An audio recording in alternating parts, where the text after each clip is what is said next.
That was a great example. You know, maybe Russell, you can share your perspective because you guys do a ton of work in this space as well.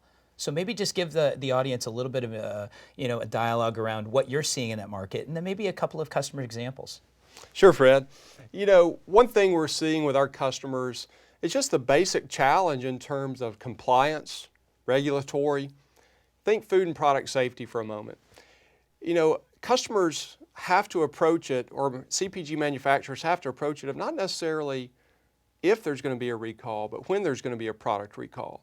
In order to do that, they have to be able to trace their product from the raw material ingredients through the production process all the way to the customer shelf. Because when that recall comes, they have to be able to quickly and decisively identify the lot and then pull that back so they can help protect their consumer as part of that process. You know, a great example of that is Riley Foods. Riley Foods has been in business for over 100 years. And they just shared with us recently, Fred, how they went through a process, had to do a mock recall. And as part of that mock recall, they shared with us that they were going through the certification process, and with one person, using a single source of data, they were able to track the lot in question all the way through their process and quickly and decisively take action to demonstrate that if they ever were in a situation where they had to do a recall, they could pull it back quickly. And that's important because they're trying to look out for their consumers who are buying the product. Absolutely. You know, another challenge that we see, let's approach it from the consumer perspective for a moment. You know, think about, guys, when we go into a market, we've got more choices than we've ever had as consumers. All the new product introductions, all the flavors, the different brands.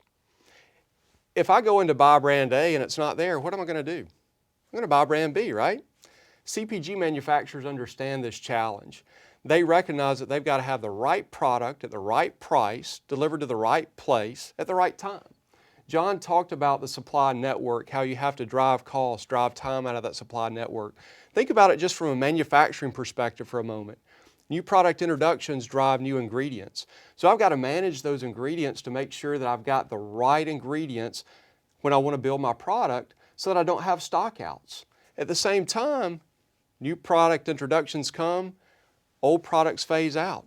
So I have to manage my inventory to make sure that I don't have too much of the wrong ingredient, so I don't have obsolete inventory. They have to manage that supply process or that manufacturing process to manage the changeovers, to ensure, again, that they're driving time out of that production process. I love it. So just thinking about that process of getting true efficiency across the board to get the products and ultimately the right inventory optimized throughout their entire supply chain. But this bidirectional lot traceability is amazing, just to, one, protect them, but also to protect consumers. That's awesome.